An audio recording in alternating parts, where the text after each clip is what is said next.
Guys, today we received a package from our friends from Oscal, and they are the same manufacturer of Blackview. Now, I have here is the brand new Oscal S80. It's a 4G phone, and this one is, of course, something new in the market. So how about let's go ahead and unbox it, and I'll show you what's inside.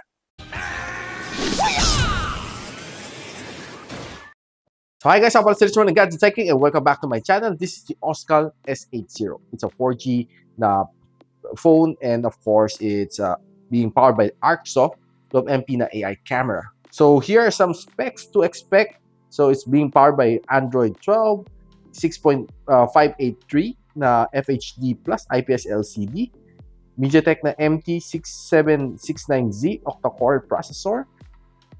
Front camera is at 8MP, rear camera is at 12 plus 8. 1300 milliampere hours battery, pretty huge, and 6 gigs of RAM and 120 gigs of storage. So enough talking, let's open. So removing the plastic. Wow, looks nice. The color green is definitely nice, a eye-catching color. So inside the box, we have Type-C cable, C to C, surprising. 33 watts of fast charging. Wow. Type-C port. And a big hawk-like phone. So this is the S80 from Oscal. Okay, so you can see the camera module here at the back. And there's also a manual here, should you need it. Tearing off the protector. So this is how it looks like. Battle-ready phone. At the back, you can clip something over here. Your 12MP main camera at the back. On top, it's pretty clear. Push to talk button. And this one is a shock-proof phone. So removing the SIM on the side. This one is a hybrid, so either 2 nano SIM or 1 micro SD plus 1 nano SIM. On the other side, power button and of course your volume rockers. So yan guys, nakita na natin ang unboxing nitong Oscal S80. So guys, I can believe that this phone is a sort of a rebrand ni Blackview, or probably a sub-brand under this same company. So what I have here is the 6 GB of RAM and 64 gigs of storage, which can expand up to 10 gigs of RAM. And one of the clear advantages nitong phone na ito is that it has the MediaTek Helio G85. It's a performing chip na when you're playing some games, kayang-kaya naman niya. And of course, gusto natin i-check ang kanyang benchmark. So nakita natin dito sa Antutu benchmark, it was able to garner a 246,000 points. And here are the breakdown scores. For me, this is a good sign that this one can definitely perform. Now, checking on wildlife, ito ang score niya kukuha niya now for graphics. Heading over to Geekbench, here are the scores. Not to say, sabi ni DRM Info, this one can only have a level 3 na Wi-Fi security level. So, meaning hindi ka makapagpanood ng mga HD na paborito nyo sa mga online na streaming apps niyo, and probably Netflix. One of the advantages na gusto ko dito sa phone na ito is that it has a massive battery. 13,000 milliampere hours of battery, which can support up to 33 watts of fast charging.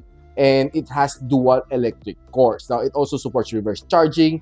And ang kanyang standby time is around 1,152 hours na standby time. And tinry ko naman i-charge to phone na ito from 10 to 100. It takes me around mga 3 hours and 30 minutes. Kasi 33 watts ang kanyang fast charging. So, hindi sobrang tagal. Even though massive ang kanyang size, but the charging time is not so long. So, one of the good things dito, if you have a massive battery, is that this phone can last you for several days.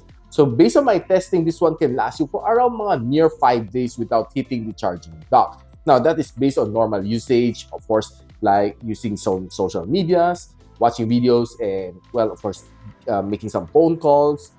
Kayang-kaya naman niya. But if you're playing some heavy games dito, probably maybe 3 days ang kaya na ito. Swiping left and right is smooth naman siya. Wala akong nakita na problem dito. Hindi naman siya sumasabit. Dahil even though it's only a 60 Hz of screen refresh rate, I'm still good with this one. This one has a 6.58-inch na FHD plus display, and I'm not quite sure kung anong grade itong kanyang glass sa harap. But what I know dito is that IP68 rated siya, IP69K rated for water and dust resistance, and military STD 810H. Take note of the letter H, no? Kasi it is a upgraded. Kasi previously sa mga ginagamit ng mga rugged phones, mostly 810G. Now, this one is added some toughness over this phone. So, kahit anong bato-bato mo dito sa phone na ito, no, I'm pretty sure it will survive. So if you're the type of person who likes rock climbing, who likes mountain climbing, and you do a lot of outdoor sports, I think this phone is highly recommended for you dahil matagal na ng battery and it can endure anything na gawin mo sa kanya. Kahit ibato mo sa dagat, kayang-kaya na.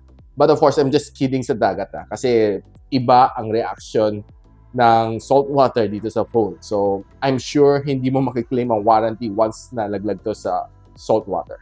Now, probably one thing na medyo nadismaya ako konti dito, no, is that this one. Now, one thing na medyo nadismaya ako konti, no, dito sa phone na ito is that it only supports hybrid. So, either you go for dalawang SIM and isang micro SD or just simply dalawang SIM. Either you go for dalawang 4G SIM dito or isang 4G SIM plus isang micro SD. I was wishing sana pwedeng dalawang SIM plus micro SD. Yung triple card slot, kumbaga. And did you know, guys, na itong phone na ito can take pictures underwater. So, this one is okay if you're taking a dive sa swimming pool, you want to take some photos. I think that you can do it with this phone without problem. Okay, sa ako na information online about military grade na STL810H. Ito makakaya niya i-cope up. So, rains, sun and dust, vibration, shock, acceleration, high temperature, low temperature, humidity, altitude, and immersion. So guys, pag-usapan natin ang camera nito. It's being powered by the ArcSoft na technology and it has a 12MP na Sony IMX362 na main camera sensor together with a 8MP na ultra-wide lens and 8MP na macro lens. Now, take note of the 8MP na macro lens, but well, seldom do I use the macro lens, but it's just there when you need it. And of course, there's the front-facing camera na 8MP. It's a teardrop notch. I wish na sana ginawa nilang punch hole na lang sana, no? Now, to my surprise na I believe mga phones with a rugged design always has a mediocre or just a crappy camera. But not on this one. Si Oscal S80, it has changed my mindset about yun sa mga rugged phone, mga camera on rugged phones. This one was able to get me some really nice shots. Now, using it outdoors, I was able to take some snappy ones and sharp ones. And to my surprise, many of these photos are really nice. Now, bringing this phone also indoors sa medyo low light, it was able to perform. Now, it's to my surprise that it was able to enhance mga photos, giving it a little bit more life into that photo dahil in-enhance siya ng konti ang kanyang lighting, which is good job on that. Now, for the front-facing camera, as long as magandang ilaw, I have no problem with it. Indoor, outdoor, kaya-kaya niya without a problem. Now, ito naman ang quality ng video you'll be getting if you're using the front camera for vlogging at 1080p and 30 fps. So guys, this is the quality of the Oscal S80 for vlogging using the front-facing camera. And I can say, for me, looking at the camera, it's pretty decent. You can use it for Zoom, for vlogging, or just simply for video chatting. And the voice is recorded using the default microphone. Comments? Hit me on the comment section. As well as the rear camera shooting at 1080p and 30 fps.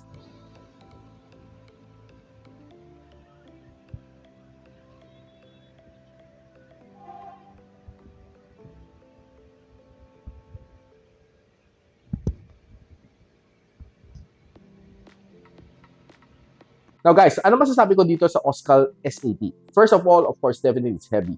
And what I noticed about this one is sobrang tagal nga ng battery. Parang yung tipong hindi mo alam kung kailan maubusan yung battery. So sobrang tagal niya. 5 days and yeah, probably kaya naman yung tagal.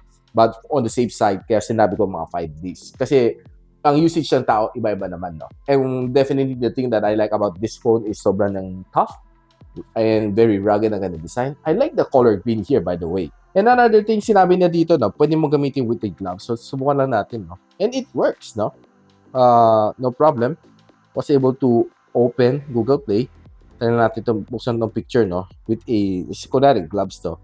And it did work. And another thing na nagustuhan ko dito is definitely the camera. It was able to take in nice shots from the front and rear camera. Okay na okay siya just for me. And playing some games dito is just average. I can't say na kaya na mag-heavy gaming dito dahil MediaTek Helio G85 is not really your high-end na gaming chip. Now guys, if you want to know kung saan pwede mabili itong Oscal S80, I'll be linking on the description box below. And if you like this video, don't forget to like, subscribe, and of course, click that bell icon para hindi nyo ma-miss mga future uploads dito sa aking channel. And so, ako pala si Richmond and you're watching Gadget Sidekick. Watcha!